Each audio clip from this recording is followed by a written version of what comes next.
Welcome to another Trump Teachings. This time around we have the warrior wielding the fearsome weapons of fiery war axe and, well, once you get to level 10 you get the other one. So here's the basic list for you level 1ers out there, or just starting warrior. As you level up there's a lot of good stuff to put in. Level 2 you unlock cleave, you can replace the elven archers with those, much preferable. Level 4 you get Corcoran Elite, replace the heroic strikes. Level 8 you get shield block, can replace a river crocolisk and a dark scale healer. And at level 10 you unlock the mighty Arcanite Reaper, and you can take things into your own hands, so you can get rid of the champion and the warlord and start hitting things with the Arcanite Reaper. Hopefully you're familiar with the concept of fearless hitting from the rogue. This kind of shares the same concept, but I've labeled this weapons hold, primarily to showcase one thing, which is if you play a weapon and you're playing a control deck, and I qualify this as more of a control deck, you do not need to hit the opponent's face with the weapon. It's oftentimes best saved. The light shall bring victory. Victory or death! Alright. Whenever you're playing warrior, the card you want to see in your opening hand, doesn't matter what type of warrior you are, is Fiery War Axe, also known as Fiery Wind Axe. Oh, 2 of them. There we go.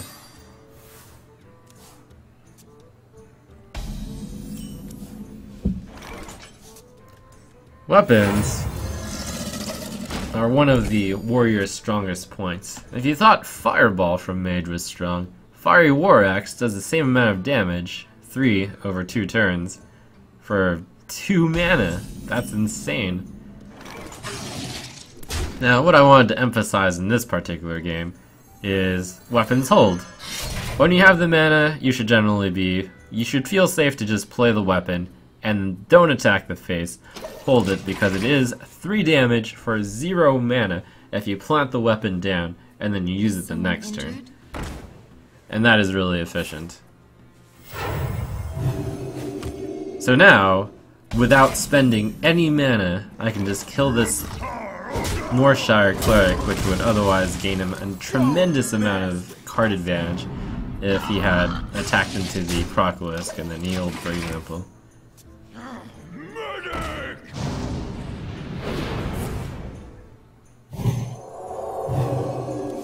It's so valuable to have a weapon out already. Like here, I can deal 3 damage for 0 mana on this guy. Yes, I take a bit of damage, but you should well know that that doesn't matter as much. There's actually an alternate way to do this also. I could play the Corcoran Elite and send the Boar, which is 4 + 1 = 5, and it uses a Boar, which is rather pointless, but I have Yeti. Yeti wants to be played here.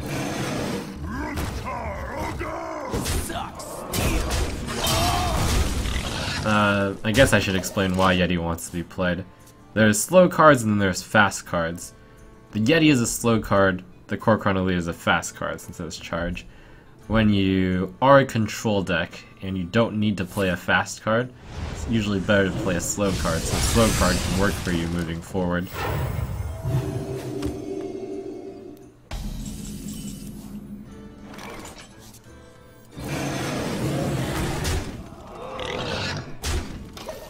Again, I'm playing the Yeti over the Corcoran Elite because though I could deal 4 damage immediately, by playing the Chillwind Yeti, it actually ends up being the same amount of damage. Corcoran Elite can attack twice for 4 and then 4, but if I play the Yeti, then this turn I attack for 8, and it sets up for more damage later on.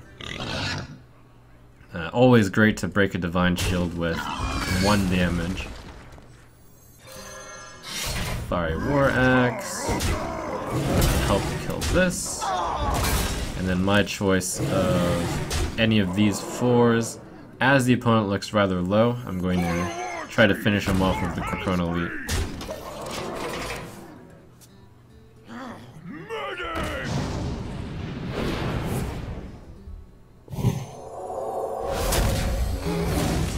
Sometimes you can switch paces to, if your opponent is low enough, you become an aggressive deck, even if you originally were a control deck. 4, 8, 12, 15. I'm 1 damage off here. There are 2 options. I can use the Yeti and this axe to kill this Blade Master, or I can send the axe to his face and then set him at 1, 4, 8, 12, 15.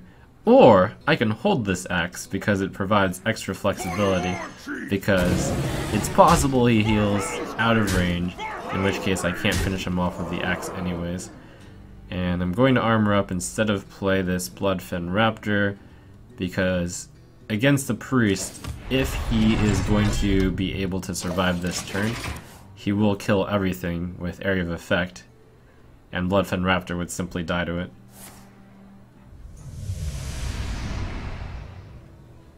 You have to have the discipline to hold these weapons, even if your opponent would be set to 1 health, since it gives you more flexibility. The downside is minimal.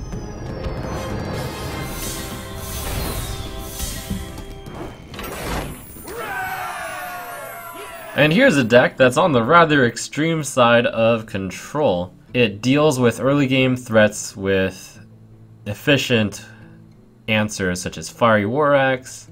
Shield Slam can do a lot of damage with the armor up. You stall with cards like Taskmaster and Unstable Ghoul. You kill stuff with Deathspite. And should you survive the early game, this is the heart of a control deck. You have a lot of big cards at the end to finish your opponent off. This stands in almost stark opposite with the Rush Hunter deck you saw earlier, which the most extreme versions of which might end their mana curve on 3. This Control Warrior deck has several cards at 6 and higher mana and ends the mana card cost at 9. So board clear, board control, and then try to card advantage the opponent with Acolyte of Pain. Finish them with really, really tough to deal with minions.